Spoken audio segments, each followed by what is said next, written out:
Good morning, one and all. Well, um, like I say, I was hoping again to get out this morning, but this is what happens when you have a when you decide to do a live show that is entirely almost dependent on there being good weather.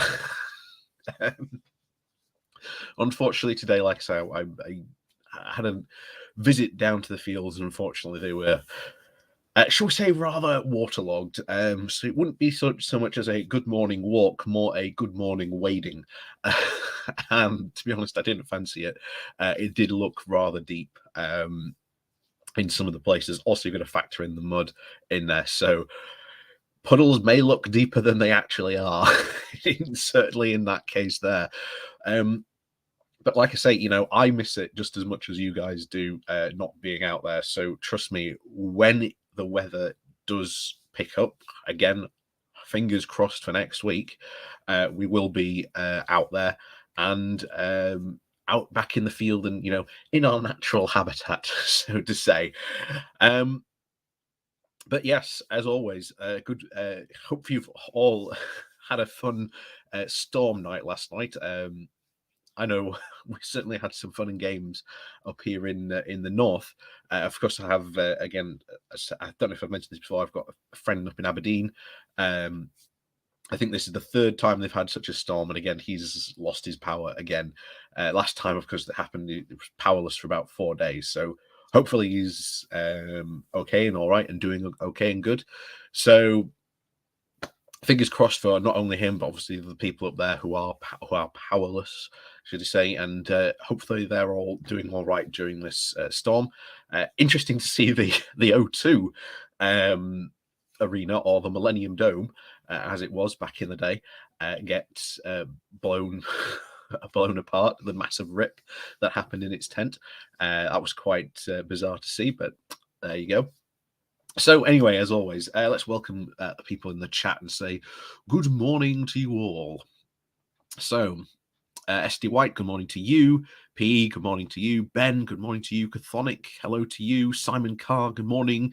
Tom, good morning. Summer, good morning. Cathal OG, good morning. Prinny Bird, good morning. English Viking, good morning to you.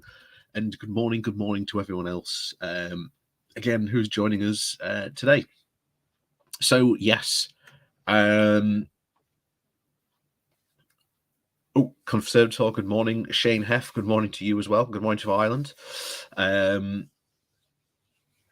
Samilia, good morning from Finland, currently in COVID quarantine. Well, I hope you get better from that there, Samilia. But yes, obviously, as you know, for the past couple of live streams, we have heavily followed, of course, the events unfolding in Ukraine, and considering the events of, well, certainly the last 24 hours over in Ukraine and the events unfolding over there, I'd be sort of very remiss not to give you an update on that current situation. Again, I'd like to remind people here, Russia is in the wrong here. It is the one who has currently surrounded Ukraine from not only its Russian border side, but the Belarus side, and of course coming up from Crimea as well. Not only that, but we've had some very interesting propaganda pieces put out by Russia at the moment. There was a piece of apparently Ukraine saboteurs, even though it doesn't really show anything. One Russian news source says that it was the captured from the saboteurs. Another Russian news source says that it was from the separatist forces currently in Ukraine. Again, a bit of bizarre. Not only that, but the metadata also looked at from the footage apparently seems that it was filmed a couple of days ago.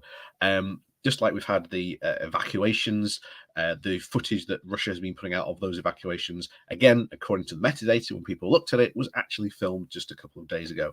But of course, other things have happened as well. There has been very much a narrative being put forward by Russia of there's going to be like a terrorist attack, or there is going to be genocide being happened. We've also had the Ukrainian the separatist militias in the Donetsk region they've also gone for now full mobilization. So unfortunately, this hasn't de-escalated as I had hoped. It does very, very much like that this situation has escalated more, and unfortunately doesn't look like it might cool down anytime soon. But anyway, let's go for the update, and we'll just cover this first quickly, and then we'll move on to the trucker protests, because I think those are kind of weird at the moment. So here we go. Oh, has there been a new update? Oh no, that's Ursula von der Leyen speaking on that. But anyway, this has been essentially a quick summary of the key events, really, of the last 24 hours. So, US President Joe Biden said on Friday he is convinced that Russian President Vladimir Putin has made the decision to invade Ukraine in the coming days. We believe that they will target Ukraine's capital, Kiev, a city of 28 million innocent people, he said, in a marked change of the rhetoric from Biden, the top national security aides who previously said they were not sure Putin would follow through. Meanwhile, of course, the UK is continuing to reserve its judgment about whether Putin has decided to invade. The Prime Minister Boris Johnson has urged the Western leader to show unity ahead of his speech in Munich and Germany on Saturday afternoon. There is still a chance to avoid unnecessary bloodshed, but it will require an overwhelming display of Western solidarity beyond anything we have seen in recent history, Johnson said. And I liked, if you saw, by the way, Biden's speech just a couple of days ago, he actually didn't even mention Britain. He said, those and our EU allies. Again, we always said, Brexit would damage the UK's diplomatic, and the fact that even the US president has gone, our EU allies. Yeah. Good luck there, Boris. Good luck. I'm sure everyone's going to be listening intently to Boris's speech today in over there.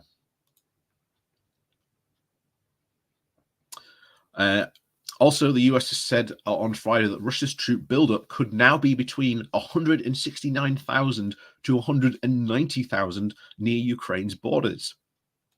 Again, we had this, last week.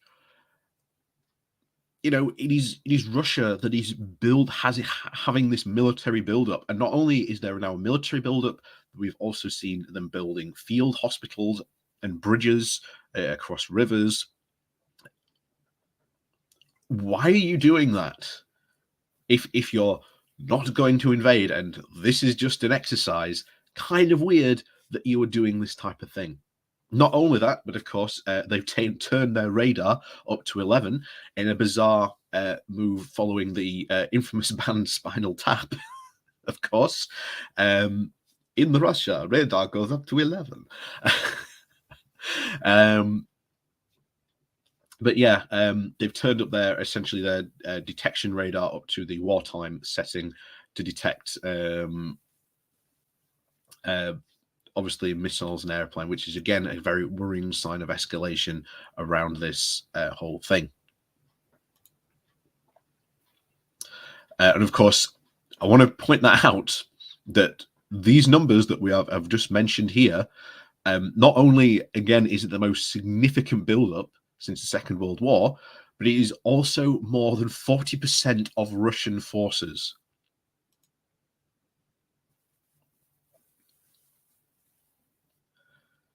So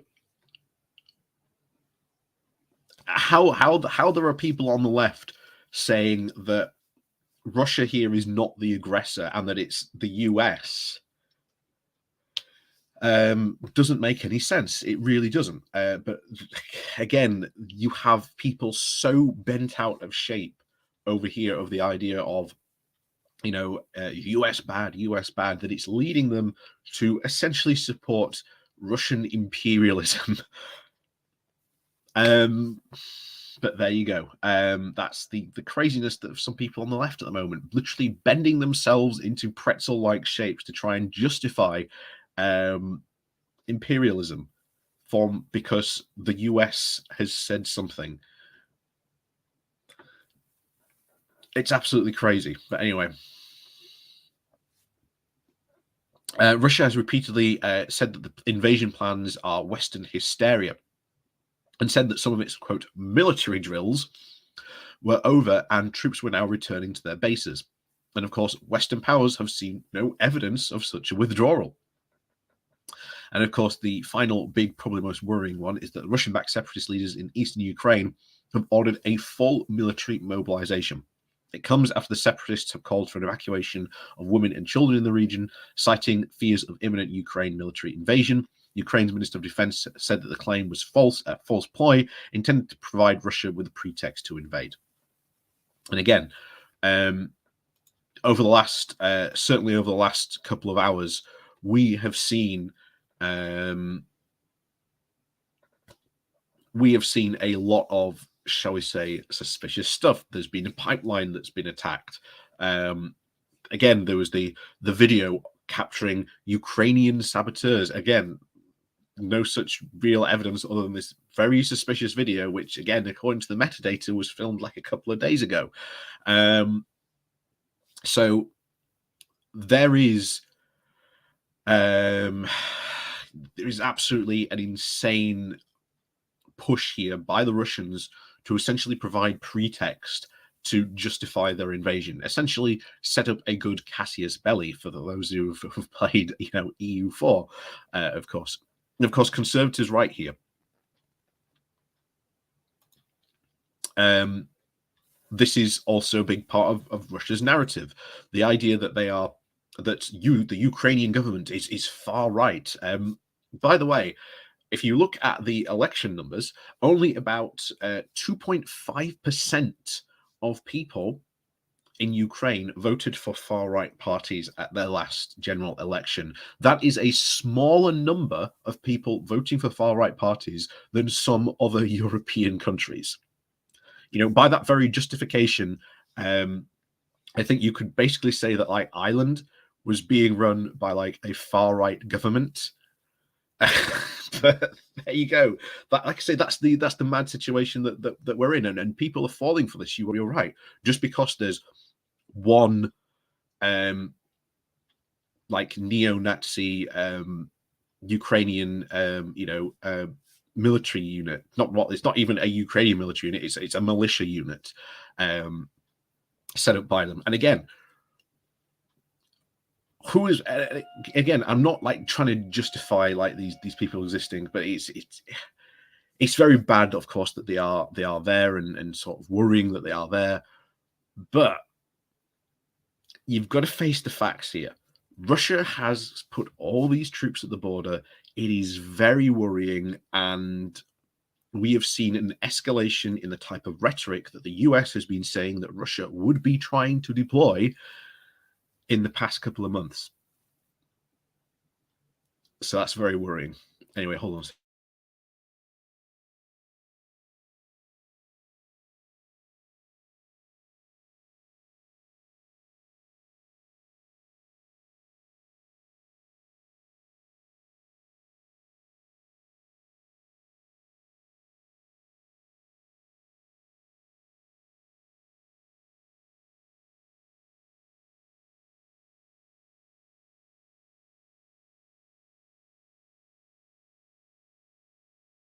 Anyway, sorry about that. My my parcels just arrived.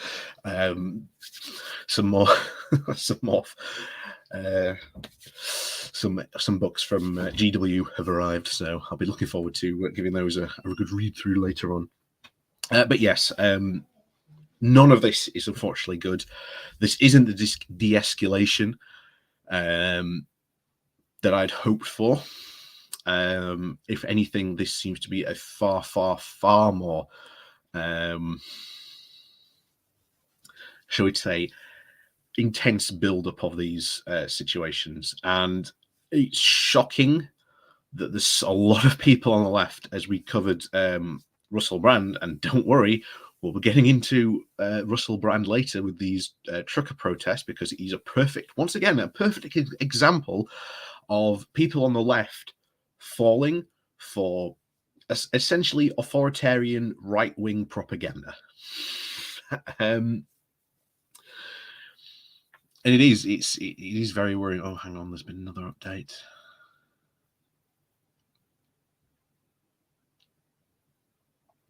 So what's this? So Jens Stoltenberg, the NATO Secretary General, has said that peace cannot be taken for granted and warned that Russian President Vladimir Putin will only get more NATO on his borders amid aggression against Ukraine, which is, again, very true. As I keep on saying to all these people on the left, if you generally can't answer the serious question of why have all these Eastern European countries, especially that have borders with Russia, want to join NATO?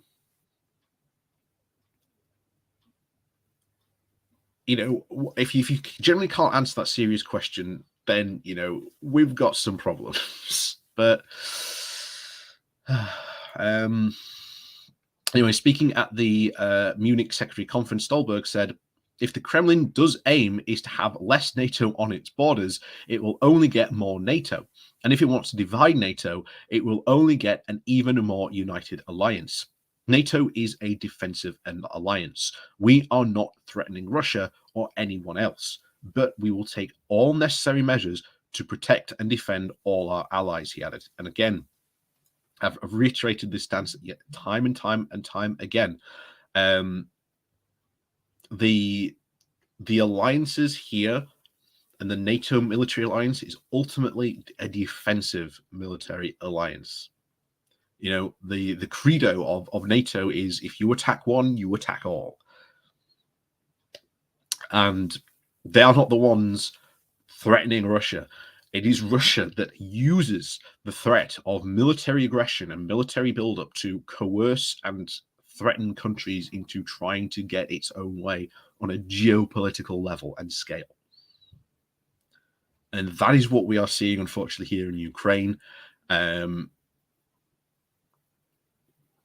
that's the big problem we're seeing here, that this is unfortunately more of an escalation rather than a de-escalation. In fact, I will say this now, I was seriously worried last night.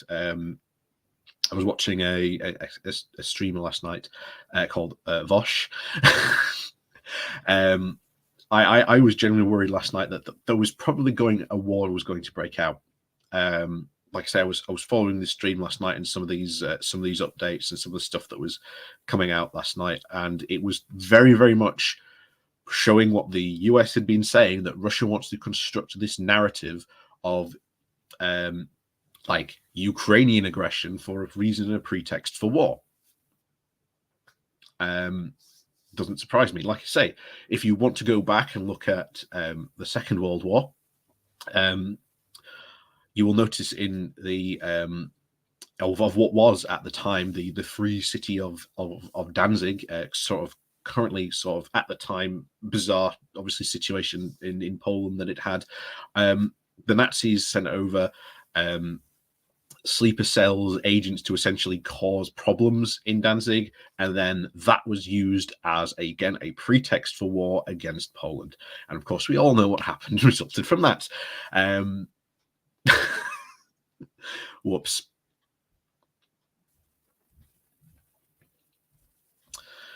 So this is obviously a very serious situation, and we can only hope, and I generally do hope, that this doesn't lead to war.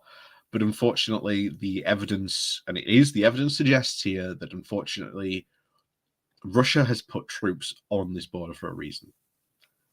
And if all this stuff going on, and Putin has laid out all these stuff for a reason, then we can only fear that there will very, very, very well much probably be an invasion.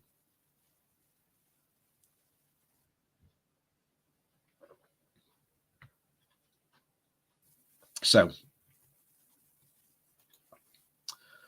that's the Ukraine crisis. Hopefully, touch wood, we will see a more de-escalation on that, and I would hope that's what we get to see, de-escalation on that, because we do not want it escalating any furthermore. And of course, I want to reiterate, which I think is the right move, that NATO has said that we are not going to put troops into Ukraine, but we are going to supply Ukraine, especially with weapons such as, I think we've been, the US in particular and us, the UK, have been supplying them with patrol boats Stinger missiles, and of course anti-tank missiles, which again are going to make any potential invasion by Russia just a bit more hard. And I think that's what Putin potentially was hoping for, any potential invasion, for it to be over quickly and to have as fewer casualties as possible. Again, always looks good for the people at home. So, oh, yeah, who's paying for Andy's settlement, the taxpayer or the crown? True, I haven't really covered that because, to be honest, and in the grand scheme of things, it doesn't really matter. It doesn't really care. I am not pro-monarchist, and I am not a very virulent anti-monarchist either. To be honest, I sort of sit in the situation of I don't really care.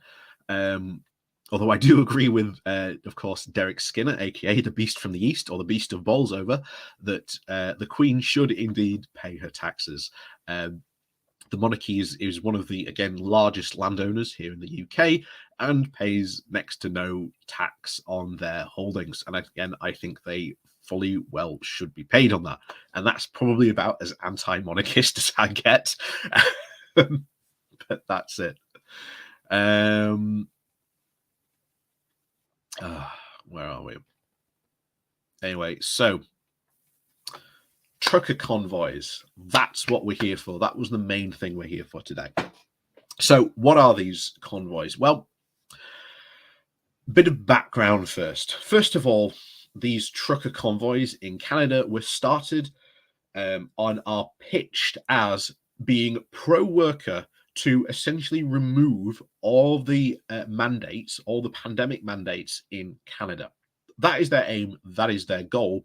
But again, using the pretext that they are, quote, pro-worker, they've always gone out and said and made the situation that they are a pro-worker movement and that they are fighting for workers' rights. But here's the thing.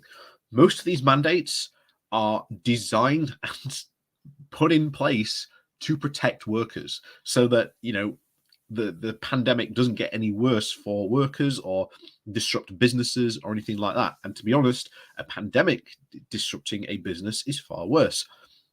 I'll give you an example, actually. There's a really nice cafe down the arcade in Barnsley, and it's been closed for the past 2 weeks because, again, most of its staff, unfortunately, contracted, shall we say, the virus, and they've been closed now for 2 weeks. Of course, you've got to remember, Boris has said, well, we're de-escalating here. We're winding that stuff down. And yet that can still happen to a business. And the worst thing about all this at the moment is that there is no, here in the UK, there is no now payment scheme for these people. So the people who actually work in that cafe are now actually worse off. And that's something obviously local here too. Here, but especially in Canada, the idea that this is meant to be a pro worker and like pro trucker movement is completely false.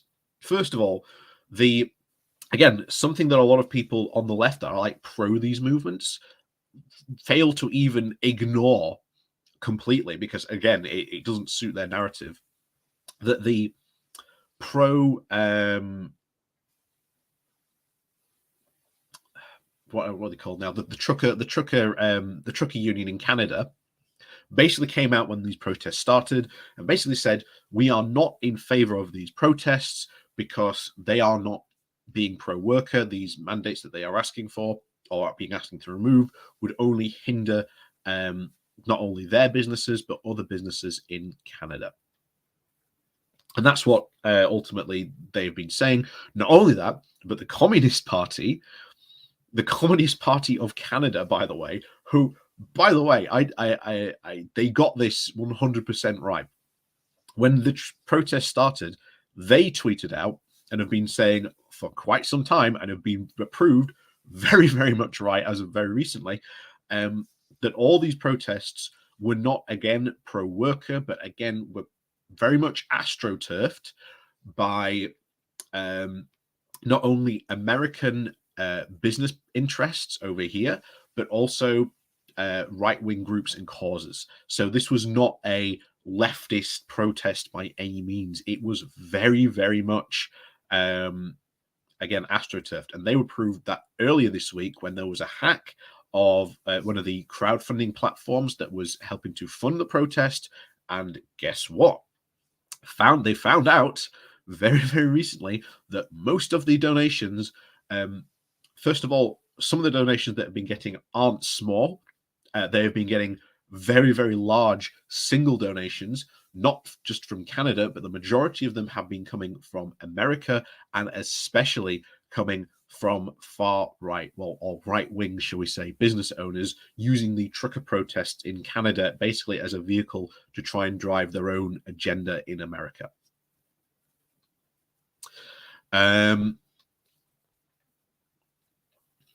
So, and of course, this has obviously escalated more with the Trudeau enforcing like the Emergency Powers Act, and I again I have my disagreements with that Emergency Powers Act. I think that's it's a bit dangerous if you ask me, and a bit very blank. But to be honest, the fact that the protests have been allowed to get here is quite worrying. And then in a bit, we're just going to go. We're going to get into the Vice News segment that they did on these trucker protests because, whew,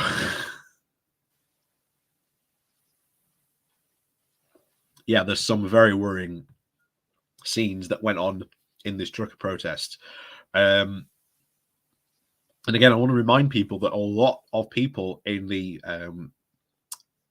and shall we say, in the far right movement in Canada, wanted these protests to be there January the 6th. They were literally hoping that a truck would basically ram the gates of Parliament and that they would then flow through and take Parliament out, you know. So it is very, very, very worrying, to say the least, in that point around here. And of course, a lot of people, again, on the left, and we'll get to them because once again, unfortunately, Russell Brand here coming up to be a perfect example of what often gets called the dumb left. People who are, again, left wing, but for some reason, sometimes do not support causes which are not even left wing or just ignoring the reality of the situation whatsoever. As we covered last Wednesday, Russell Brand's bizarre takes on Ukraine, ignoring the reality of the situation on the ground over there. And just as now, Brand is going to ignore very much the realities of what we are about to watch in this video done by Vice News. So let's get into this then, shall we?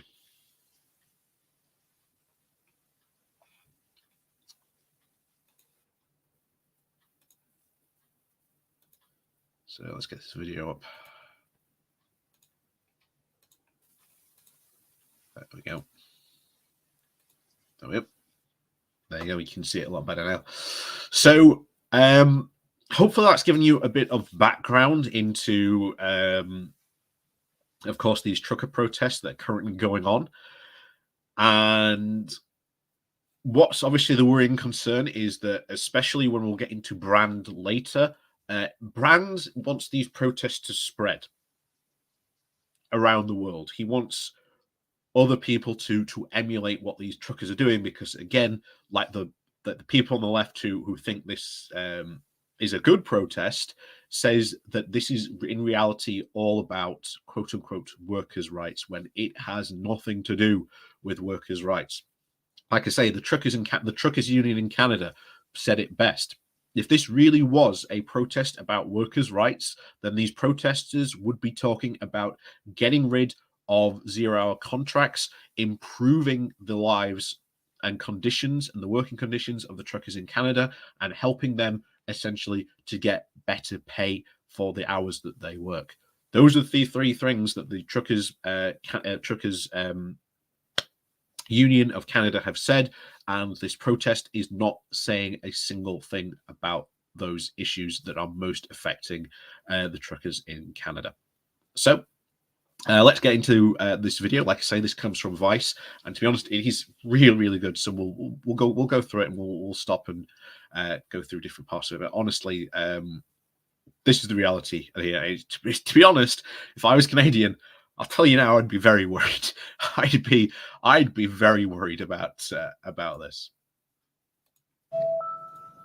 We're doing this in a form of sacrifice, and it's through sacrifice, as Jesus taught us, that the most important changes are made. Amen. You know, lots more people are flooding in today and tonight, and yeah, every weekend it keeps getting bigger, so it's going to be wild. Tyler Shellac is a 27-year-old farmer from Alberta, Canada. He drove 2,000 miles to join the trucker convoy in Ottawa to protest vaccine mandates and other COVID restrictions. Alrighty, how is this going to look? He's become one of the minor celebrities of the movement, with daily dispatches on his Facebook page, The Crackpot Farmer. It's a bit late for upload, sorry. I went on a little bit of a walk. There's less police running around this morning, which is pretty cool. They seem to be taking a bit of a step back in terms of enforcing the area up here around Parliament Hill, but they seem to be getting a little more aggressive with monitoring CB radios and trying to keep in touch with and on top of our convoys that are outside of town. I just started doing little 30-second or 1-minute long videos of where we were going, or any big events that happened during the day, and more people started following it because they're having a hard time getting factual information. Why did you come out here? The past couple of years, I've been watching what our government has been doing, and the slippery slope we've been falling down. Governments don't often give back control once they've had it. What are the examples of? I want to make very clear what he's talking about. I want to make very, very clear what he's talking about. The power.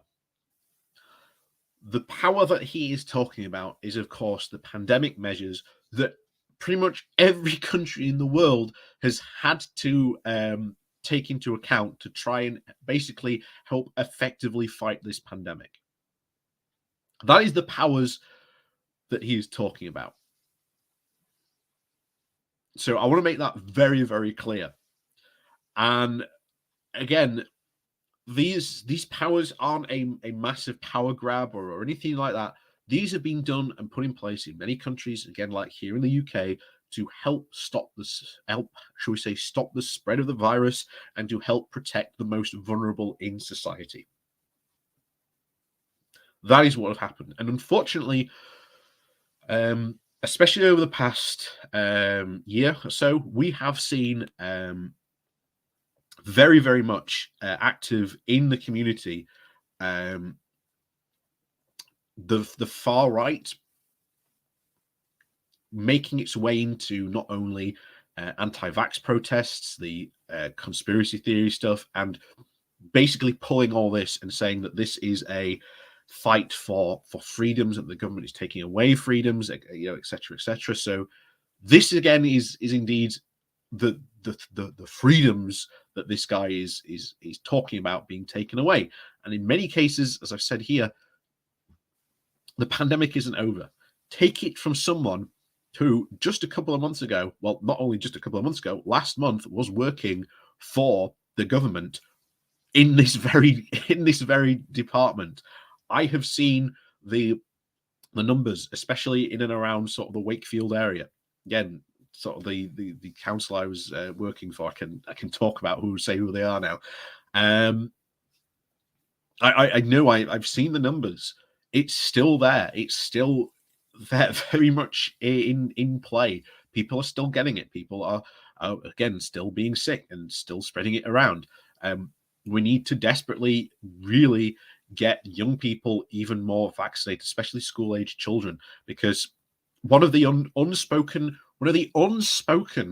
groups of people that have really suffered during this pandemic, and again, doctors, nurses, care workers, again, they've suffered a brunt of this, and rightly so, they have been mentioned. But the unspoken group of this that hasn't been mentioned are teachers. Teachers have been more and more taking the brunt of this pandemic just as much as, you know, doctors and nurses have. And, you know, they've got families too, so they're worried about catching COVID as well. And our government has done very, very little to even help the schools or give them the equipment necessary to help stop the spread of the virus in schools, which is, again, really, really worrying about that. So just goes to show you how much the government sort of cared. But anyway, back to these trucker convoys, because to be honest, I could spiral off into so much of these things. And oh yeah, another key point here. They talk about mandatory. We're probably going to talk about, obviously, the mandatory vaccine mandates. About 90% of truckers in Canada are vaccinated. So I want to make that point very clear. Not only that, but the border issue itself, so that they can, again, do their job. The main issue here is that it's the US border that is asking for these vaccination proofs of being vaccinated. So there's very little the Canadian government can actually do about this. So there you go. But yeah, anyway, let's get back to this video. So again, so you've got some more background information about really what's going on here.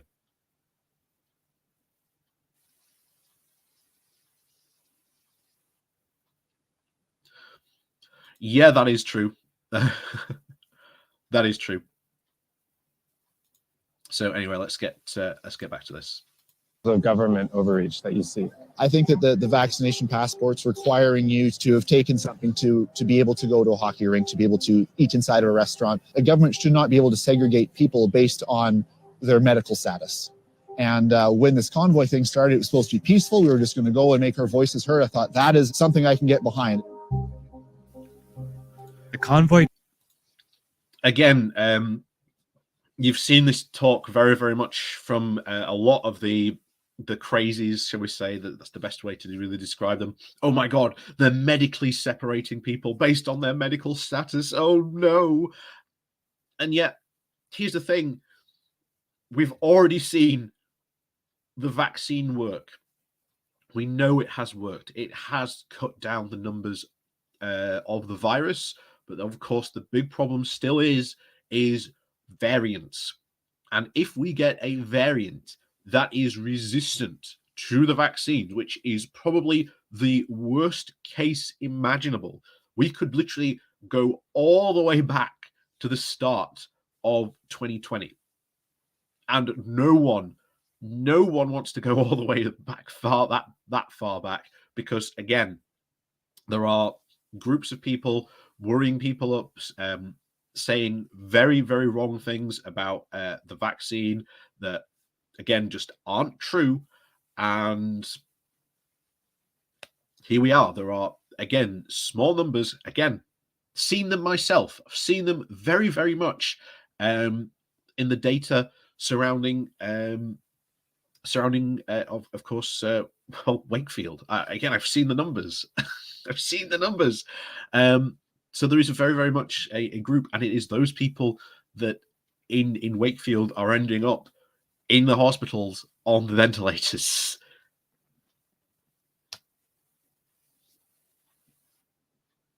So it's very much, and yes, Bakura is right here. Yeah, government shouldn't separate people by their medical status. Yes, they should keep the sick people from spreading. Yeah, exactly.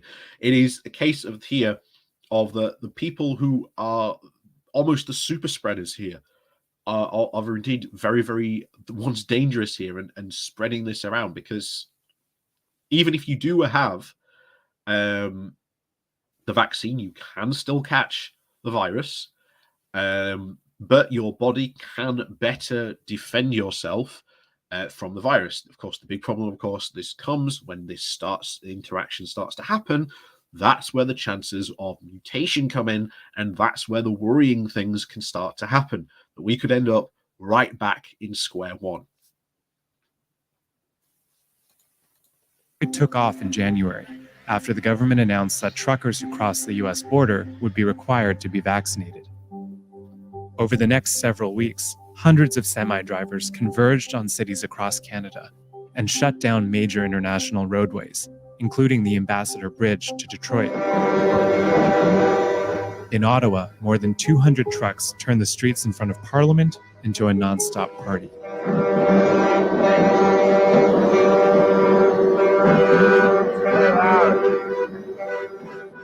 How long have you been out here? I think we're going on day 15 right now. 15. Yeah. Wow. And what was your reason for coming here? The fight for freedom. I'm just sick and tired of seeing Canadians lose their rights and freedoms over the last 2 years. Again, what have we just been talking about? Oh, I'm sick of tired of Canadian losing their freedoms over the past 2 years. If I was that reporter, again, it'd be a bit more aggressive here and say, but what about the pandemic? You know, do you think we've not had to have these measures? It's kind of shocking, really. What if these people were actually in power? How bad would the pandemic really have been if some of these people had been in power, not wanting to impose, well, not just impose, but do some of the basic level, we're talking basic level public health initiatives to help stop the spread of pandemics. So stuff that when you look at some of this has gone all the way back and dated all the way back to like Roman times. You know, it's kind of shocking. In fact, here's another thing, because again, I love my history. If you've ever had the good fortune to read Terry Jones's Medieval Lives, by the way, go get the book. It's fantastic, and also a very good BBC documentary series as well. They do. There is a chapter about the plague, and the plague itself.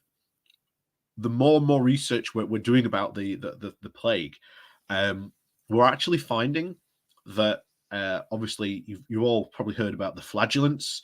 These were people who would go around from city to city, whipping themselves, essentially trying to show God how sorry they were for the sins that had brought upon the plague upon them. Turns out these flagellants were essentially the super spreaders of the Middle Ages. They spread, probably by the looks of it, more plague around Europe than any other group did. So, whoopsie doopsie.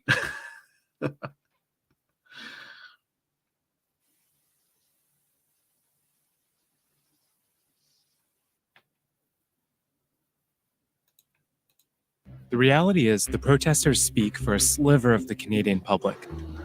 90% of the adult population is fully vaccinated, and polls consistently show that most Canadians disapprove of the ongoing blockades.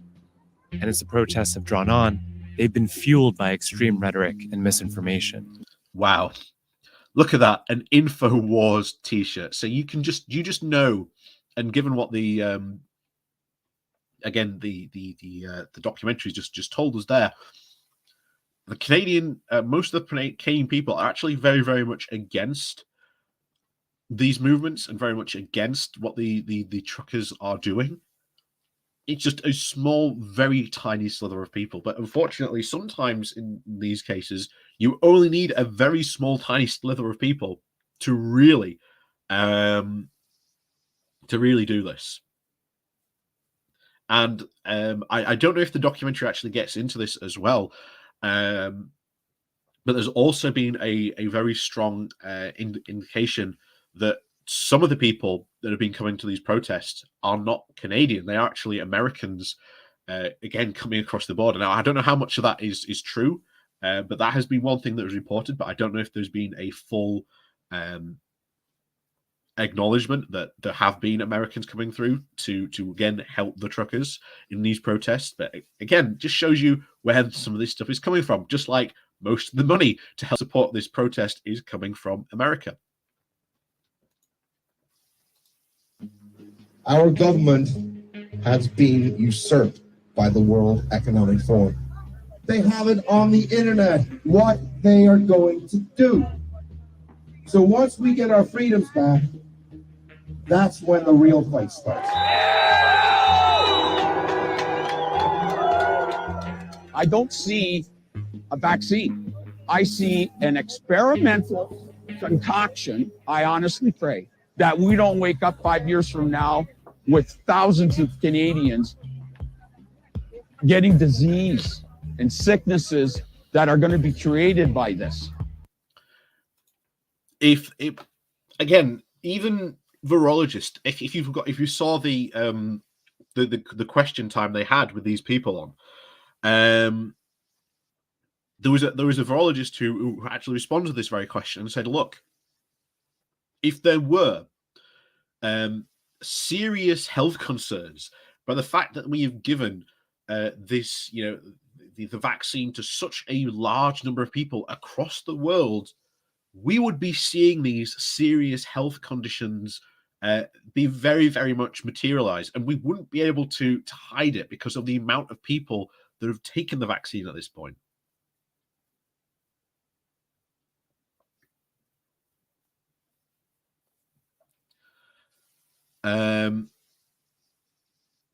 This is indeed the lunacy that has come over from the past couple of years.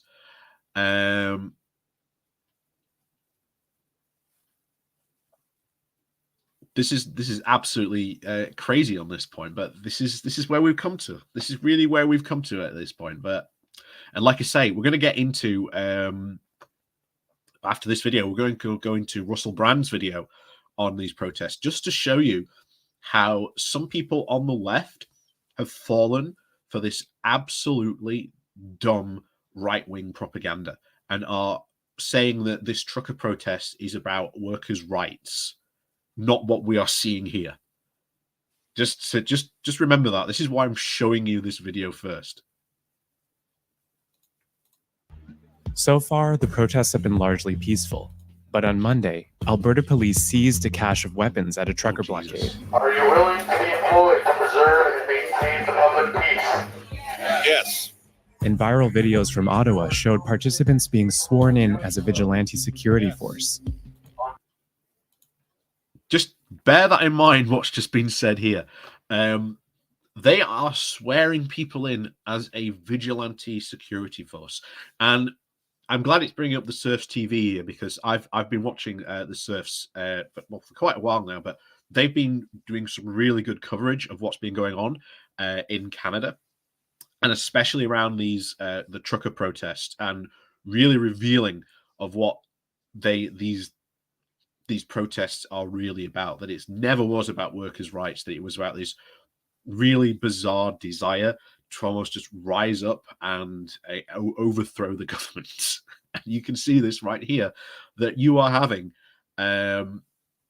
people being sworn in as peace marshals.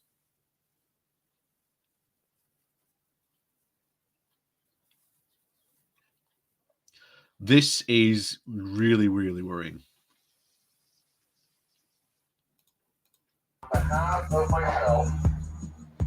At a site away from the main protest, we met with one of the self-appointed police. Can you explain to me what this is? This is a PO, peace officer. What does that mean? When we see people who do a troublemaker, we have, it's our responsibility. We can arrest this person. You can arrest people. We can. We take this person, give it to the police. I have tie wrap here and my card. You have hand ties? Yeah. Tie wrap. Who gave you hand ties? I take it by myself. You brought them yourself? Exactly. Ottawa. And that in itself is really worrying. Why do they have their own and swearing in their own, quote, police forces here? You've just seen it right for your own eyes here. But there are people who will deny what has just happened there with that footage and that interview with the guy there is not happening. That's not what these protests are about. And also one of the worrying things is, again, the Surfs have covered this as well, that there has been an increasingly worrying overlap of many of the police in Canada supporting some of these protests. And there's been a lot of footage of them saying that they support these protests. And when you've compared, shall we say, the police actions for, let's say, removing left-wing protests, or in some cases, indigenous protesters complaining about the treatment that they are having, again, by the Canadian government, and the way that the police have removed them very, very violently in some cases, but they're letting, again, these, well, far right-wing protesters just stay there and get away with it. There's a bit of a disconnect between the treatment of one group versus another, and that is incredibly worrying here. Police haven't done much to clear the protest, but over the weekend they started giving out tickets to some of the vehicles parked downtown. On Monday, Prime Minister Justin Trudeau invoked the Emergencies Act. And I just want to update on that as well. This morning, there have been arrests. So it does look like finally the police have been, well, motivated into action. I think there so far have been around about 100 arrests. Of course, we have to see what happens on from here to see if they intend to go further and, again, start to remove these people and start, again, helping some of these cities that have been pretty much occupied by these truckers for the past few weeks return to normal. A law that's never been used, giving the government sweeping powers to end the blockades. What would the country do if our own police and military or whatever turned on our own citizens in force? There would be a nationwide riot. Tyler Shellac says he won't be leaving soon. Are you worried that some people here might be preparing for violence? There definitely is a possibility of that happening, and the longer this drags on too. And that's worrying, because there's a lot of people in that movement that are saying that, hey, look what happened on January the 6th in America. Maybe we should do the same. That is some very, very worrying rhetoric coming from some of these protesters. Very, very worrying. I think the higher chance there is of something happening. We definitely don't want to see anything like that, because I think as long as we stay peaceful, we have a higher chance of success. You are part of the plan, and we need to trust the plan. I believe the vaccine. What you just heard there, that was QAnon. That was QAnon rhetoric. You are part of the plan. You need to trust the plan. Just goes to show you how bad this movement really is, and that it has had nothing whatsoever to do with worker rights.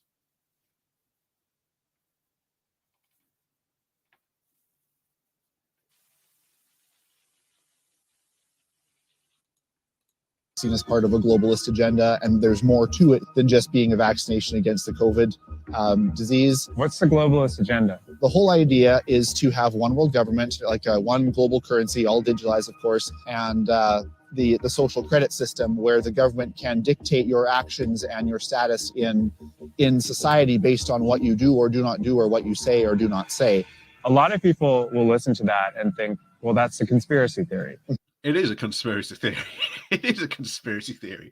Nothing of that is planned to happen. There is no current plans for a one world government. It's kind of funny that he says, oh yeah, we're going to move to like a one world currency that's going to be digital. If you know anything about the quote unquote crypto bros that are out there, overwhelmingly, these are from the far right communities that they are from, overwhelmingly right wing. So they are the ones that are encouraging the idea to move to a digital currency. So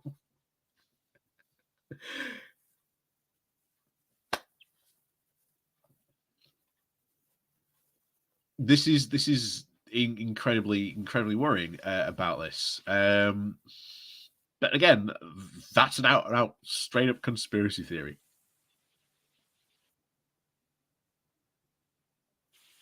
Yeah. You are right here. How do you respond when demands of this protest are just not based in reality?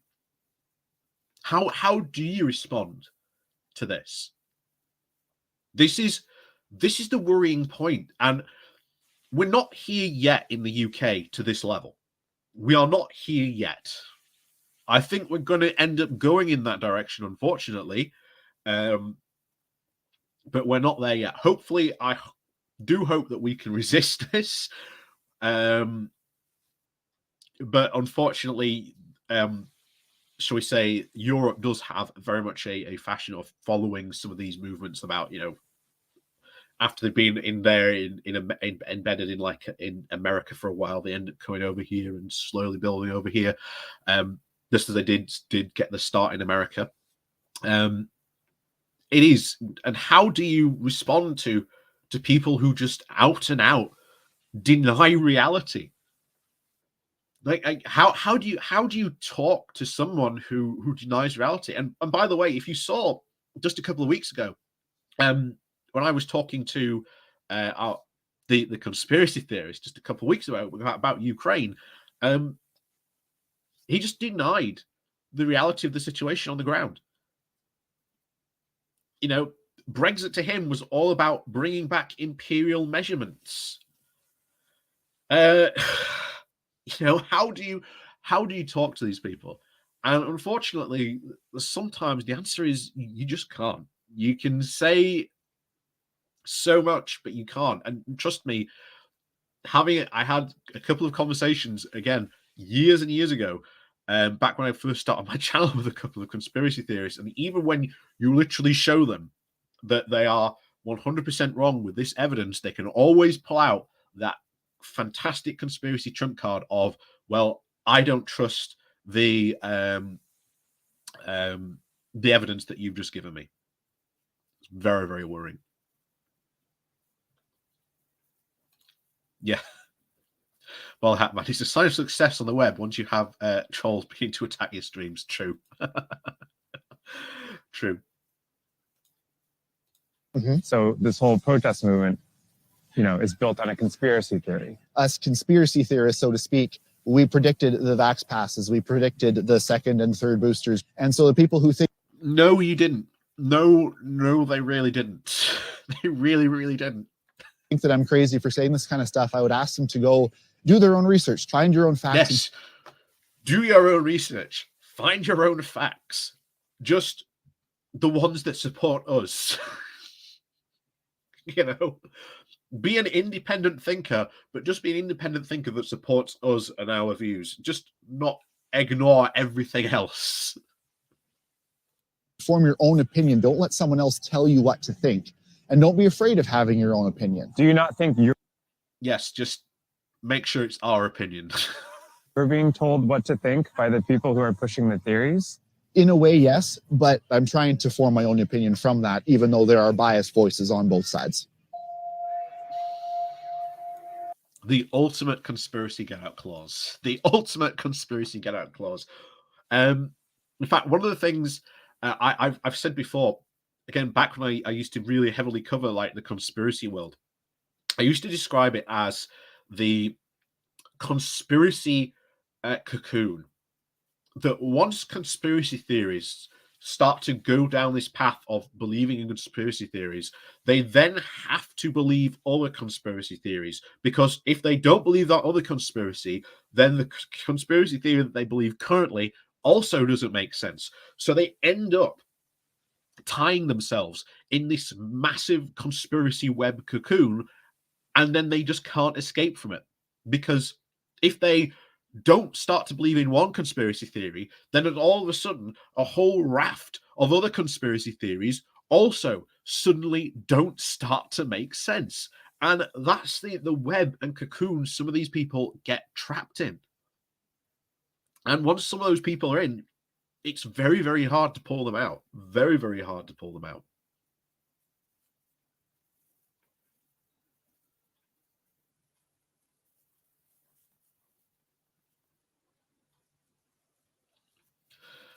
I think you're talking about our recent the protest bill that was actually defeated.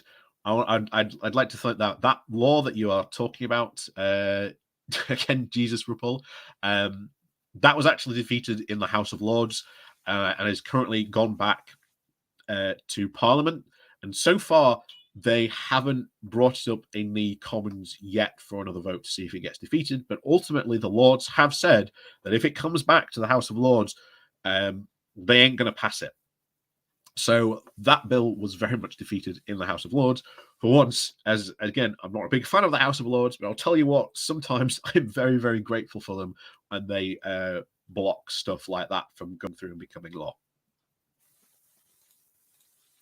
How do you think this ends?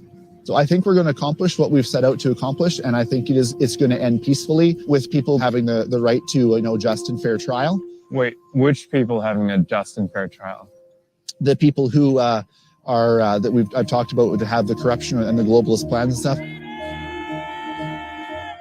I think people are really watching what happens here. What?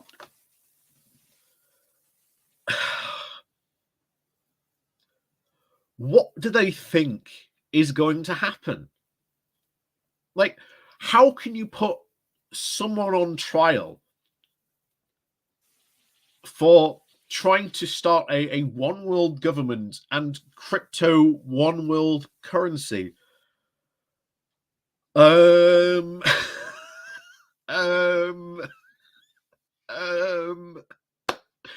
What is going on? What is going on? Honestly, it shocks you. It really does. And bear in mind, some of these people obviously using this are it beggars belief. It beggars belief when you fall down some of this crazy rabbit hole stuff. And yet, not only did I start my YouTube channel years and years ago debunking these crazy conspiracy theorists, but also going after the alt medical community here on YouTube as well. It's seriously crazy, seriously crazy, some of the stuff that these people believe on this. But as I've said, these people get caught in a conspiracy web, in a conspiracy cocoon, and they just cocoon themselves because once they believe one conspiracy, then they have to believe other conspiracies, or else their initial conspiracy theory doesn't make sense. And honestly, one of the most bizarrest conversations you can ever listen to is one conspiracy theorist talking to another conspiracy theorist, and when there is this disconnect that one conspiracy theorist doesn't believe another conspiracy theorist about a conspiracy theorist that they believe, and trust me, the conversation goes wild. I'll have to try and find it somewhere, but that video. Oh, that was years ago. That was like 2011 when I saw that video. I don't even know if that video still exists, but I have to try and find it because it's well worth. It's just so funny to watch. It's just so funny to watch. But yeah. So we'll finish off this video before I give my final thoughts on it. Here to see, if this succeeds is what we're trying to do peacefully. I think you're going to see this all over the world. But there you go. Ultimately, yeah.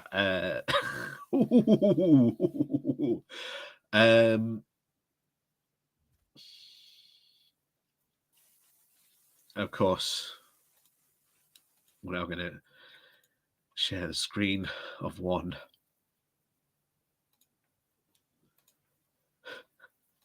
I'm sorry. I'm sorry. I'm sorry. We're back to brands here.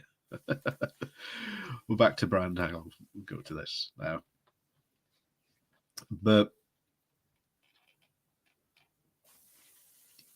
this is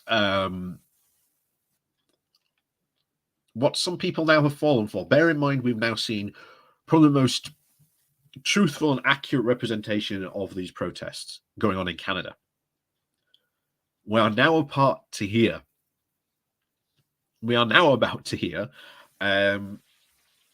the idiocy of some people on the left who are supporting these protests because apparently they are pro-worker. Again, they are anything but pro-worker, as we have just seen.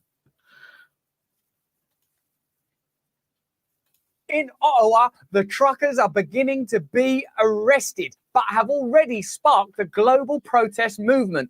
Will the continuing trend of leaders condemning these protesters as a minority, as racists, as deplorables and undesirables work, or will the truckers hold the line?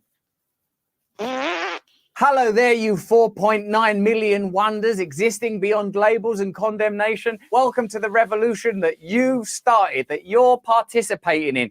What's going on with these Canadian truckers? Arrests have been made, and as I always say, if there is any evidence of wrongdoing, racism, violence, I obviously condemn it outright without question or doubt.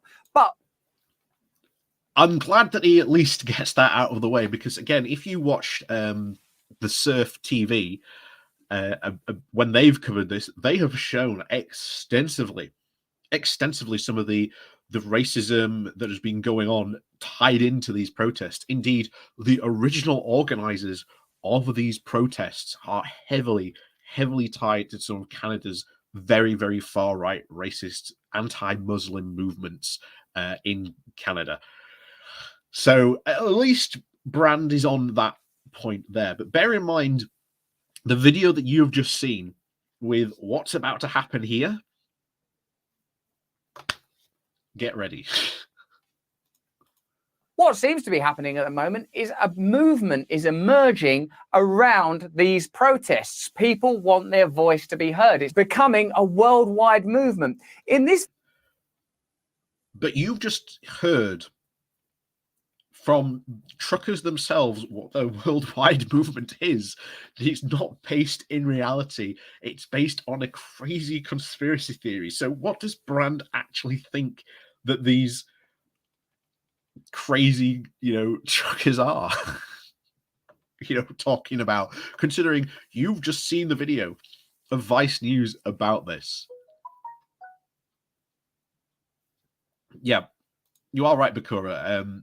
Yeah, why do people listen to Russell Brand? Because again, he was very, very anti-vote for so many years. Then he had a meeting with Ed Miliband and then told people to vote for Ed Miliband. Russell Brand just makes no sense. And maybe one day we'll do like a full stream. We'll just deep dive into like some of his videos and go through some of Russell Brand's weird world of woo, as I like to call it.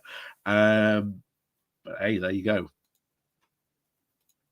This video, we're asking, along with the help of the writer Matt Taibbi, why did leaders begin to condemn huge portions of the population as being deplorables, undesirables? What's with the media never accurately reporting the numbers of people that are protesting? What is the strategy here? Remember, you can tell me in the comments below what you think the strategy is.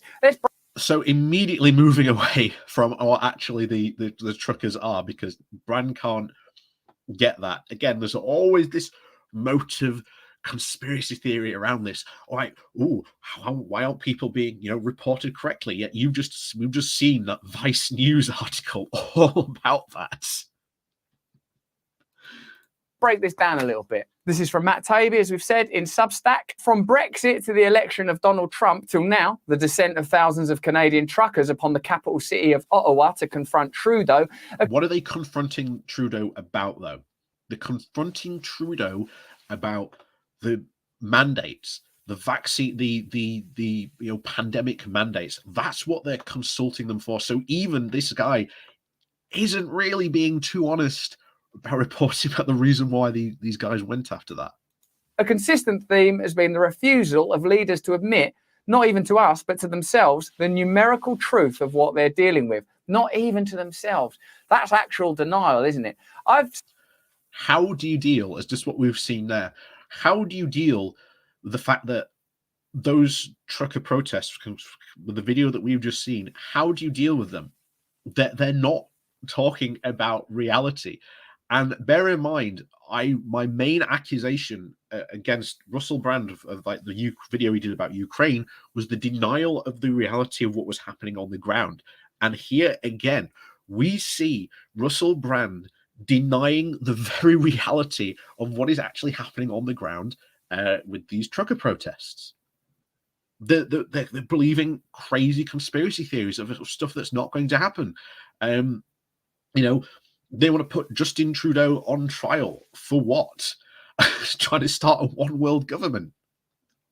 How are you meant to talk to people like that? Again, my main criticism of Russell Brand has and always will be that he just denies the real reality of just what's going on the ground.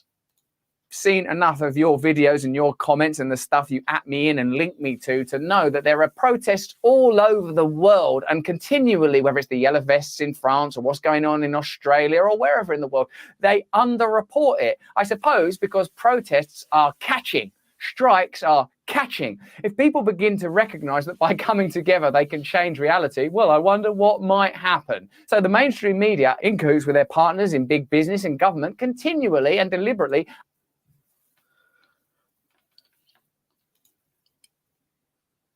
Would you like to cite me some evidence, Brand, that they are underreporting the numbers of this? Because I really don't see that happening, to be honest, too often. The trucker protests in Canada, from what we've just seen from like the UK news over here, have been pretty much widely reported.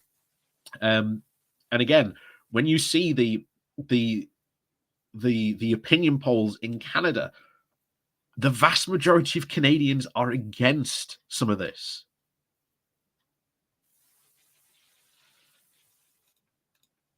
Underreport. Trudeau is becoming the ultimate example. Canadian truckers are reportedly 90% vaccinated, above the country's 78% total. A key detail that's been brazenly ignored by media in both countries, determined to depict these more as anti-vax than anti-mandate.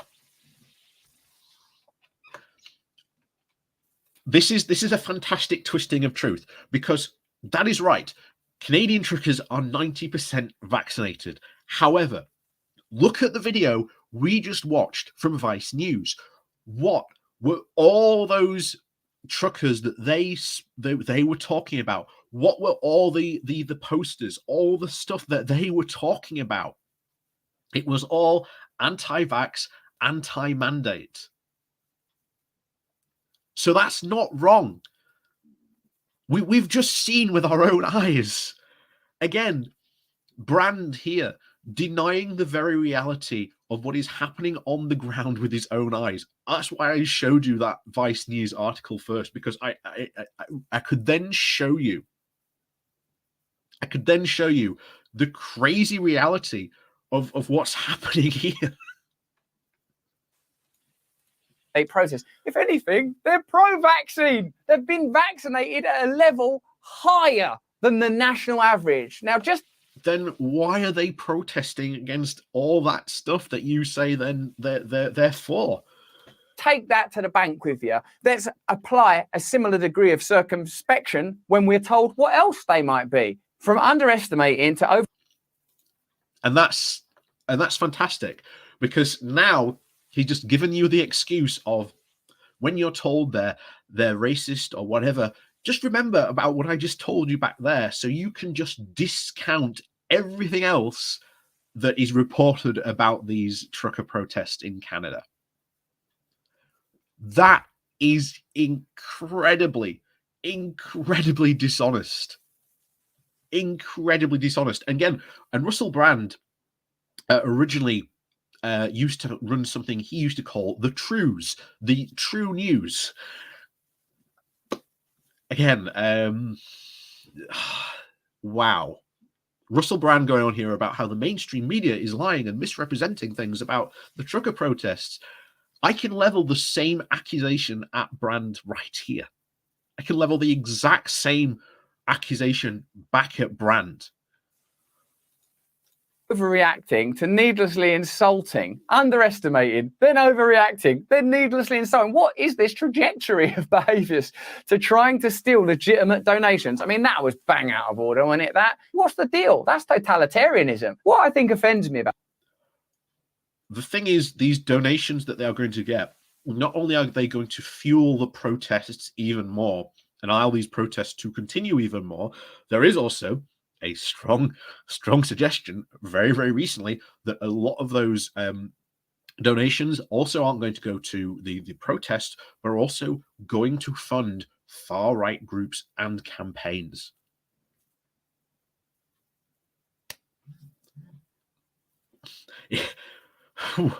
This is, again, very, very worrying. Oh, Daniel Smith. Hi from New Zealand. Hello to you, my Kiwi friend.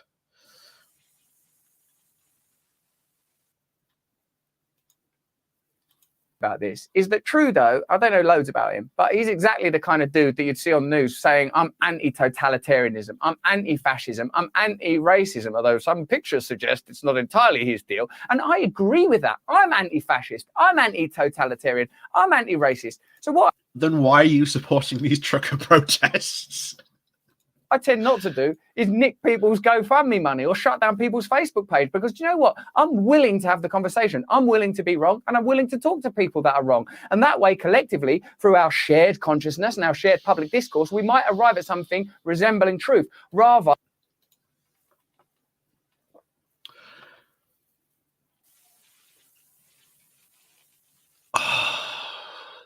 This is the classic two sides are right argument. That the idea that you could have someone who is pro round earth and someone who is pro flat earth and literally put them on the exact same pedestal as if what they are saying should be given both credible time and air. No. Absolutely not. Absolutely not. Absolutely not. Why on earth would you give someone who is like pro this such a crazy stance? And why would you let someone who was like pro flat earth given the same credence and like intellectual pedestal as someone who is saying no, the earth isn't flat, it's clearly the what is it technically the an ablative sphere or something like that, like the technical term of like the true roundness of the globe or something like that. I can't remember what it is now, but why would you give them even that same credence? This is the exact same stuff that allows conspiracy theorists to flourish, and especially people in far-right groups to flourish as well. That's it, an ablative sphere. Thank you. So an ablative spheroid. Thank you very much.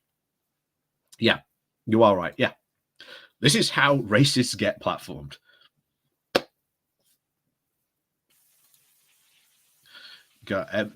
I wonder if we should send Brand this stream. I really wonder if we should send him. You never know. We might end up on the Russell Brand channel at this point. Jesus Christ. Oh, thank you very much, Wally Waldo. Thank you very much. Brand has really swallowed the alt-right pill. He'll be talking to Steve Bannon next. He's just grifting. It's all about money. Very, very true there. Thank you very much there. Thank you very much there, Wally Waldo. But yeah, this is really, really the crazy part about Brand. And this is unfortunately some of the left that is swallowing the exact same pill. This is why I used Brand as the exact same type of guy, and the people on the left who were swallowing the pill that, oh, Russia's not in the wrong. Russia's done nothing wrong. It's all the US. And somehow the US is forcing Russia to invade Ukraine. But, oh my word. BTW, if you would like to, by the way, guys, if you are in YouTube, hit the share button. And if you do have a Twitter account, share this video with Russell Brand, because if Russell says he likes to have a talk with someone who disagrees with him, I would love to have a talk with Russell Brand on his what he thinks about Ukraine and the ongoing situation around there and what's going on the ground, as well as these trucker protests. I'd love to talk with Brand about that. So if Brand wants to actually have a talk with that and interact with me, again, because apparently he likes to be proven wrong, or he's fine with being proven wrong, I am very happy to sit with him and prove him wrong on those two subjects. Like I say, I put in a lot of research, especially when we were talking a couple of weeks ago to the conspiracy theorist, and I didn't even use half my research about that.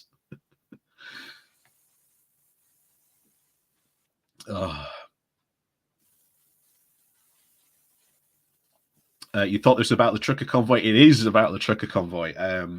We've just covered the Vice News article, basically showing the reality on the ground. We are now showing what some on the left are on about here.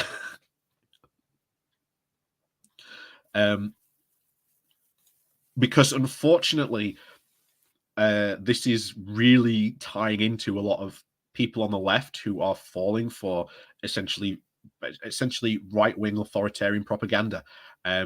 Many people on the left who are bizarrely pro-Russian imperialism are also pro-trucker convoys and not the reality of the ground of what these trucker protests are actually talking about.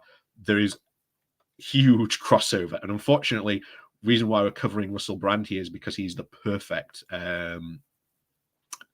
crossover here. You're a USA trucker? Oh, well, welcome. Like I say, these trucker protests in Canada are not in any way, shape, or form pro worker, and especially pro trucker worker here. Like I say, if this movement, this trucker protest in Canada was really pro worker, they would be talking about getting rid of 0-hour contracts, improving the working conditions for Canadian truckers, as well as making sure that they are compensated correctly and accurately and have more pay for the time that they do as truckers.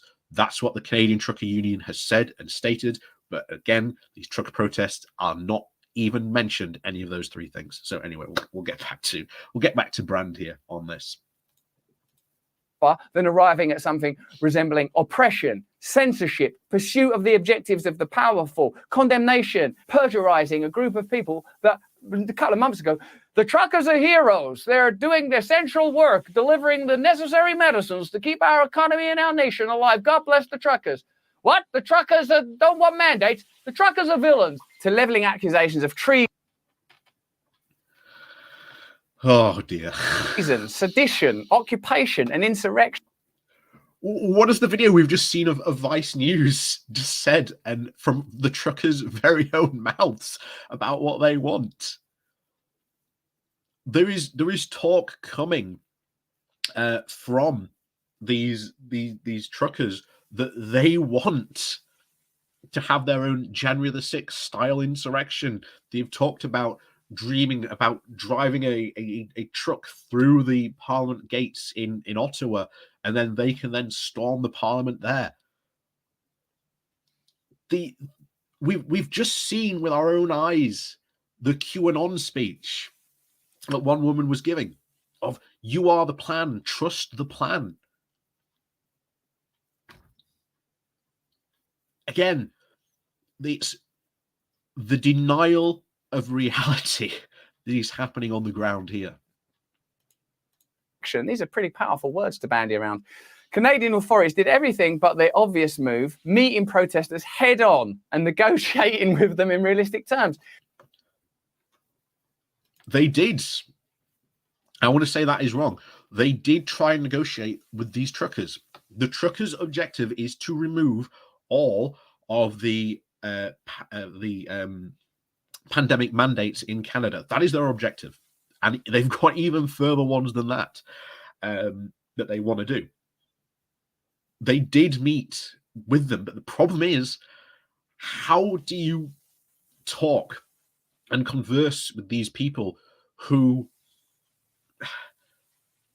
are not believing in the reality of this situation? How do you talk with them?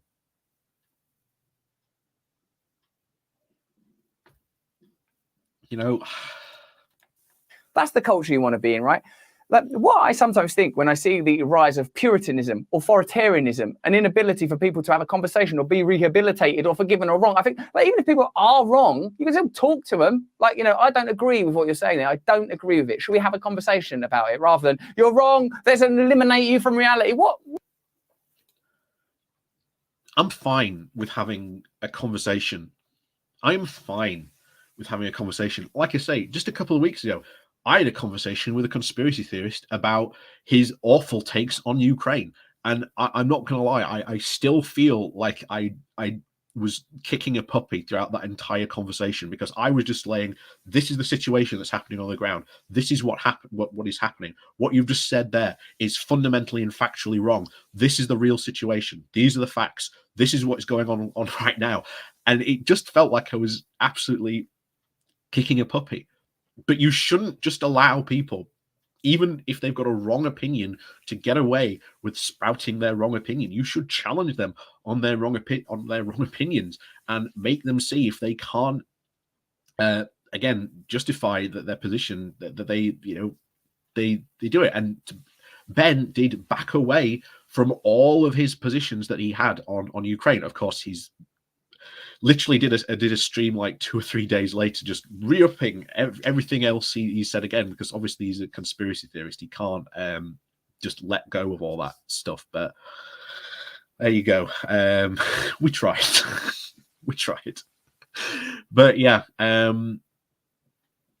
that's literally the situation you are dealing with now. You're dealing with people who are not believing in reality about that.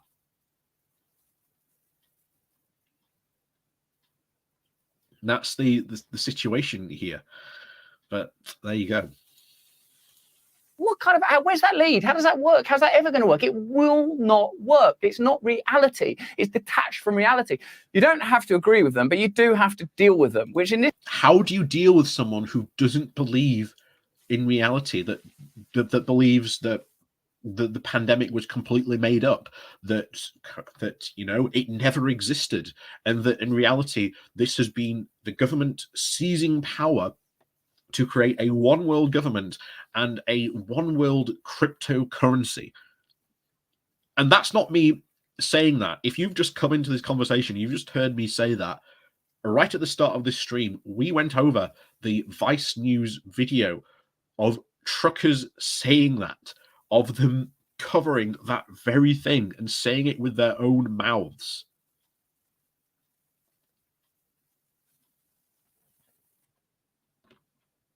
This case means giving up the fantasy that your opposition is small or fringe. And it is a very small fringe opinion. Again, back in that Vice News article, it overwhelmingly said that the vast majority of Canadians were in favor of these mandates and were against the trucker protests that were happening. So it was small, and it was a very fringe group of people in Canada. The incredible thing about politicians like Trudeau is that they genuinely seem sure their opposition is limited to small extremist pockets. Trudeau is right to say that, again, especially considering when you look at the opinion polls surrounding the truckers and getting rid of mandates. This is how we get to a place where over half of America is reflexively denounced as racist or white supremacist. We've seen very worrying evidence, of course, to say that isn't the case. You've only got to look at the rhetoric the right puts out in America against BLM. Another brilliant American political fashion adopted by Trudeau, who last year denounced anti-vaxxers as misogynists and racist. Again, go watch some of the stuff that the Surf TV have covered about these protests in Canada. They aren't wrong. When Trudeau said that, he wasn't wrong. He was not wrong at all. Saying that people that are anti-vax are racist and misogynist, those are not a set of values that go together. What defines you? Well, people can believe different things. You can be an anti-vaxxer and a racist at the same time. It is possible. One thing, I don't like vaccines. Anything else? Yeah, women, and I'm racist. Why would that be a thing? This delusional The far right is incredibly misogynist, given their views on women, especially if you've seen the new Louis Theroux documentary. If you've seen the new Louis Theroux documentary, what is it? Forbidden America. Look at how he struggles just to talk to a single woman in the movement. And when he does manage to talk to a woman in the movement, it is because she has left the movement because she experienced misogyny. blindness has been on display all over the world for at least 6 or 7 years now. Trump won, and the excuses that piled up were legend. We had Matt Taibbi on our podcast, Under the Skin, where we talked about these issues, and it seems that the rise of populism is obviously congruent with people noticing that existing political models aren't representative of their views. Populism is a real threat to the establishment. In order to diminish... Not all the time. Of course, there is a difference. You've got right-wing populism and there is left-wing populism. I'd very much argue that right-wing populism is far more a threat to the democracy here in the UK than left-wing populism here is in the UK. Left-wing populism, we want, to make sure the NHS remains in public ownership. We want more public spending on services over here. That's left-wing populism in a nutshell. Right-wing populism on the other side, you've got it in spades currently with our current government of forcing through Brexit, the policing and crime bill that got defeated, the immigration bill, which is incredibly worrying to a point where if you have dual citizenship, you could be very, very quickly stripped of your British citizenship like that. The Home Office doesn't even need to give you notice anymore that it is stripping you of your British citizenship. And remember, this is the very same government that presided over the Windrush scandal as well. People who, again, were born here in the UK being deported for no other reason in that their parents were, again, on a ship called the Windrush, again, and got sent back and deported to a country that not only language did they not speak, but had never even been there in their entire lives. So, yeah. That threat, you have to ally populism with a set of beliefs, which in some cases it may naturally be allied with. There may be nationalism, there may even be racism. But to say that populism, because I would consider myself a populist, i.e. what I believe is that ordinary people should have control over the means of productions, the means of control, the means of communication, that we should have actual real democracy. That's what I believe in. The population, the populare, should have control of their own resources. I don't agree. This is what I was saying about how Brand is a complete, very, very good example of someone who is on the left. But as we've seen with his takes on Ukraine, and especially the trucker protest at the moment, a denial of the reality that is happening on the ground.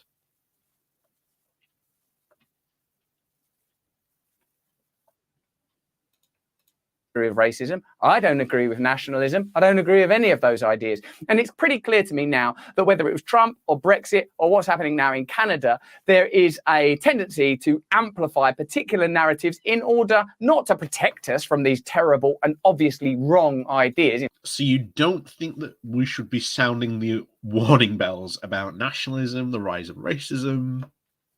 I think that would be very valid for people in the news business to do. Very, very, very, done to do. And yeah, you are right. That's literally what I was about to say. Blindingly silly and naive sometimes. It's perfect example. Perfect example here. Oh yeah. Notice Brand missed out on the distribution of wealth. How very true, Paul. How very true. Although I'm sure Brand would say that he donates to all these causes. I think Brand is like, he does a lot of charity stuff. So again, while that is a valid criticism that he did convincingly notice that out, I do think Brand does a lot with charity work. But again, I don't think people, the poorest in society, should have to rely on charity, because charity means having to rely on a very, very small pool of resources. And if you've ever worked with a charity or been involved in a charity, you know how sometimes small your pool of resources are to help deal with some of the big problems in society really are. And you know that you just do not have the resources to be able to deal with it. So we should not be relying on charity. In some cases, like with racism, for example, but instead to diminish and undermine the entire protest because the protest is a threat to the establishment. We were told the true victorious result had simply not been allowed to come out thanks to a conspiracy of cheaters whose ranks kept growing as more truths were uncovered. But that's what Trump said about his that's what Trump said about his conspiracy. That's Trump's entire big lie conspiracy about the recent American election. So is Brand going to go into that? Is he going to be like pro-Trump conspiracy? Covered. It was the fault of the New York Times, Macedonian troll farms, misogynists, deplorables, WikiLeaks, Assad, suburban women lacking gender consciousness, Bernie bros, Bernie himself for not campaigning hard enough, Facebook, Twitter, and most importantly, Russians. Yes, I know that Donald Trump has spent over a year now crisscrossing the country, denying his 2020 electoral defeat, but that's the point. Supposedly smart people mock him for that when they spent years doing the same thing, and some No, in reality, they really, really, really didn't. I've talked about the outcome of the Brexit referendum a lot on this channel, a lot. And the big problem here is that there was a feelingness of disconnect and hopelessness of being left behind by Westminster, feeling that this stuff wasn't helping. And what the true cause of that was the austerity regime that the Conservatives put in. That was the real point that helped to really drive this home. Not only that, but you also had the overwhelming amount of anti-EU propaganda that was being churned out, not only by people like UKIP, but also by like Daily Mail, of course, Boris Johnson and the Telegraph. And that, of course, just was not challenged, which did lead to a lot of it. Like I say, these areas that overwhelmingly voted to leave the EU, the sad fact is that if you look into what is the most popular newspaper in those areas, it unfortunately is the Daily Mail. That's the sad fact about a lot of that. But there you go. And yeah, it isn't weird at all, because there was a lot of soul searching done after, not only here in the UK in 2016 about what went on for this vote, and again digging into that. But again, it wasn't actually people in the north. Yes, there were a lot of people in the north from these left behind areas that did vote for Brexit, but overwhelmingly that's not what won it. It was overwhelmingly people in the south, people who were in the sort of the older generation who grew up and initially voted yes to join the European movement, who were again massively influenced by the propaganda being put out by the right-wing press against, being very pro-Eurosceptic. So again, again, it's all about looking at it. And again, in America, they did the exact same thing, looking at it, what went on there. Yes, there was a lot of accusations in the early days that, oh, this is why we lost, etc., etc. But the Democratic Party, I think, even did like a report into why they lost, and they acknowledged the big reasons as to why they lost. Somehow don't think that's weird at all. So, right, if you think Trump's denial of the outcome of the 2020 election is wrong, then you would have to think that the 2016 farrago was also wrong. And it's wrong, but for entirely different reasons. Look, the Democratic Party in 2016 said, "Oh, we lost because of the Bernie Bros," and people quite rightly didn't turn out in numbers as they sought to vote Democrat, purely because of Hillary Clinton was the Democratic pick and nominee. And again, that was very much reported in their report afterwards. That was again an acknowledgement of reality. Trump, on the other hand, is the exact opposite. Trump was constantly gearing up his audience even before the 2020 election, saying, if I lose, it's been rigged. And of course, that gave him, again, the strength to spread that big lie, and so on and so on. And we saw the consequences of what that would be, of course, on January the 6th. It's the same criticism keeps on coming back up to Brand here, that he denies the reality of what's happening in the ground. Kind of weird that criticism keeps on popping up for Brand just in one video so far. Well, not one video, but 2 videos now. Vice versa, right? The many related stories of populist uprisings, from Trump's win to the ascent of Jeremy Corbyn to the protests to Brexit. Okay, that's quite weird. And the many related stories of the populist uprisings, from Trump's win to the ascent of Jeremy Corbyn to the blank blank blank. What is that blank blank blank? Because it seems as if there's been a part cut out from there, to be honest, which is quite suspicious. So from Ken Corbyn to the blank blank blank protest to Brexit. Establishment politicians kept searching for the certainly illegitimate and probably foreign source of their problems. There were Russian troll farms. We know that there was a lot of definite secret money passed around and laundered and lobbied by third-party groups campaigning for Brexit. Never been acknowledged as that it happened, but it's never been looked into because they don't really want it looked into too much, because, well, that might be why that case is. And currently at the moment, by the way, thank you very much, Chthonic. Yes, we need a stream on the next Lord of the Rings movie, Rings of Power. Very true. There is actually a case at the moment. Aaron Banks has taken the journalist Caroline Colbert, who's done some fantastic reporting on his business interests, and basically asking questions of, well, where did you get all your money from, and looking into that. And he's now taken her to court. And I think that is quite a big threat against freedom of speech and, again, freedom of the press here in this country.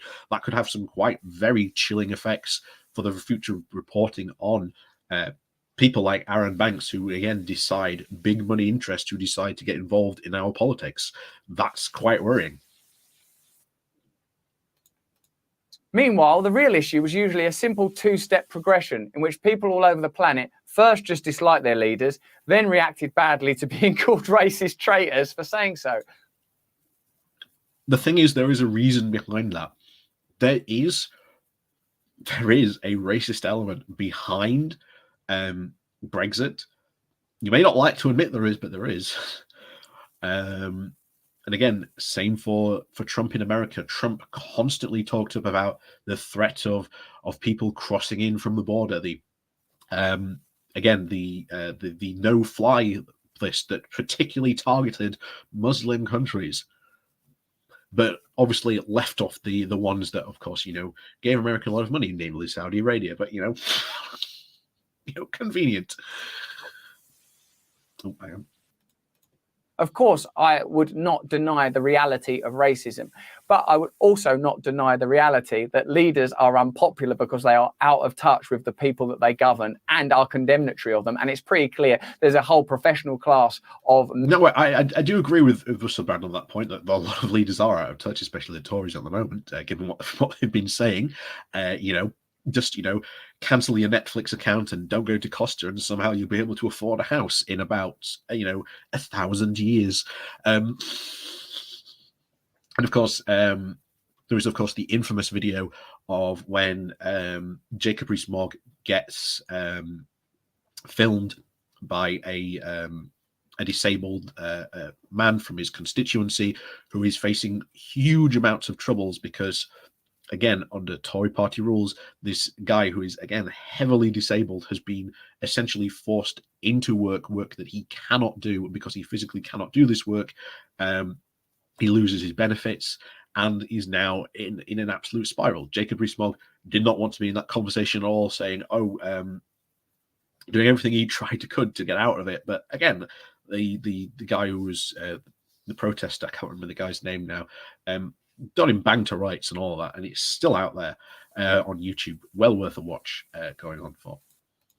Media, reporters, journalists, TV media, they're just... This is an actual bizarre point. If me and Brand did have a conversation, we would probably be agreeing on like 60%, I think, of the stuff. Because, again, we are both on the left.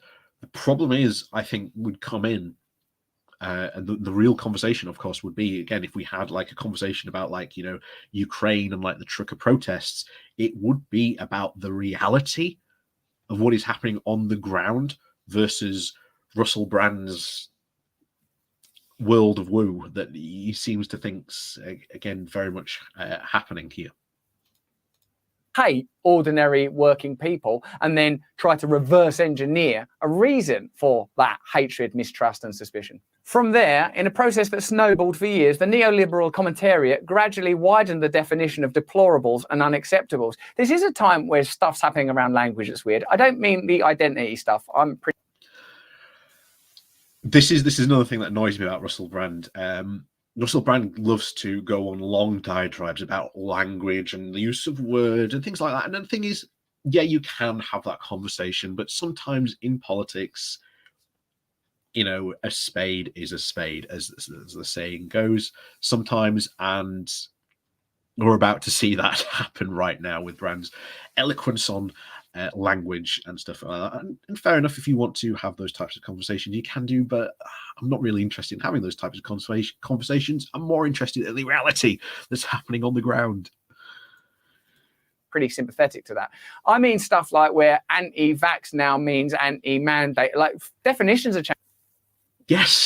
Yes, because those anti-vax movements also protest the mandates. They're the same thing. If you're anti-vax and you're anti-mandate, then that means that your anti-vax beliefs do instantly mean you are also anti-mandate, because you are also anti, everyone being forced to get vaccinated. There is again, this is what I said about him talking about language. This is what, again, one of the key things that infuriates me about Brand. Changing. And we've also got an interesting video coming up around how the term terrorism can be applied to misinformation. So watch out for that. Ooh. Their relentless propaganda campaigns have given most of the world an out-group identity by now. Even a growing segment of the intellectual class and their leaders still act like there's a cellar somewhere in which all their detractors can be stuffed, instead of just treating them like legitimate political actors whose complaints need to be dealt with.